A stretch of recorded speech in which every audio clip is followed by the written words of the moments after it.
કમોસમી વરસાદ જિલ્લાઓ અને તાલુકામાં ખૂબ ભયંકર રીતે પડ્યો છે. વરસાદી માહોલ કરતાં પણ કમોસમી વરસાદ ખૂબ ઝાઝો પડ્યો છે. ત્યારે આ વિસ્તારની અંદર આરોગ્યની ચિંતા આરોગ્ય વિભાગ ખૂબ મહત્ત્વથી કરી રહી છે ને કરશે.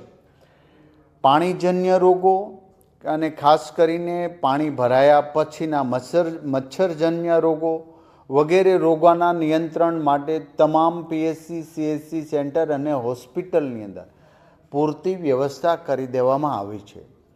જે વિસ્તારની અંદર કમોસમી વરસાદ વધુ પડ્યો છે એ વિસ્તારની અંદર હવે પછી ખેડૂત પરિવાર લોકો જ્યારે ખેતરમાં જશે ત્યારે ઝેરી જીવાત અને સાપ વીંછી અને અન્ય ઝેરી જીવ જ્યારે માણસને કરડે છે ત્યારે એની તમામ પ્રકારની દવાની વ્યવસ્થા 108ની અંદર ઉપલબ્ધ છે અને તમામ પીએચસી સીએચસી સેન્ટર અને સિવિલ હોસ્પિટલમાં તમામ સેન્ટરોની અંદર આ દવાઓની વ્યવસ્થા કરી દેવામાં આવી છે.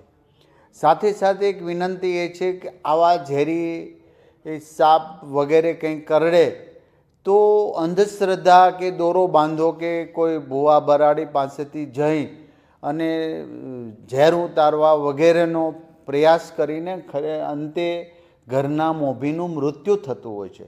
ત્યારે આપણે એમાં ન પડતા એવી હું વિનંતી કરું છું. સરકારી દવાખાનાઓમાં પૂરતી વ્યવસ્થા કરી છે અને કંઈ પણ નાનું આવું પ્રોબ્લેમ આવે ખેડૂતોને કે ખેતરમાં ગયા પછી અથવા તો અન્ય જગ્યા પર તો ચોક્કસ પ્રકારે 108 અને દવાખાનાની જ તમે સુવિધા પ્રાપ્ત કરજો, જેથી કરીને આપણા ઘરના મોભીનું મૃત્યુ ન થાય. આવનારા સમયની અંદર પાણીજન્ય રોગો મચ્છરજન્ય રોગો અને ઝેરી સાપ વીંછી વગેરે કરડવાથી એક પણ વ્યક્તિનું મૃત્યુ ન થાય એ માટે આરોગ્ય વિભાગ સતત સતર્ક છે. આજની મિટિંગની અંદર તમામ અધિકારીઓ સચિવથી લઈને હાજર રહ્યા હતા.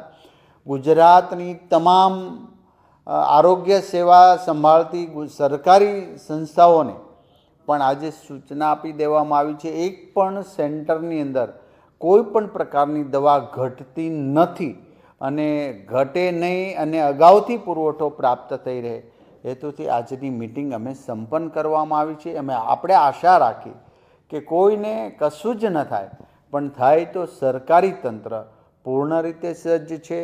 કોઈ પણ પ્રકારની ક્ષતિ કે ઉણપ કે દવા ઘટ એવું કોઈ સેન્ટરની અંદર નથી, જેની આજની મિટિંગની અંદર ગંભીરતા લઈ ફરી વખત તમામ સેન્ટરોમાં તપાસ કરી અને સૂચના આપી દેવામાં આવી છે.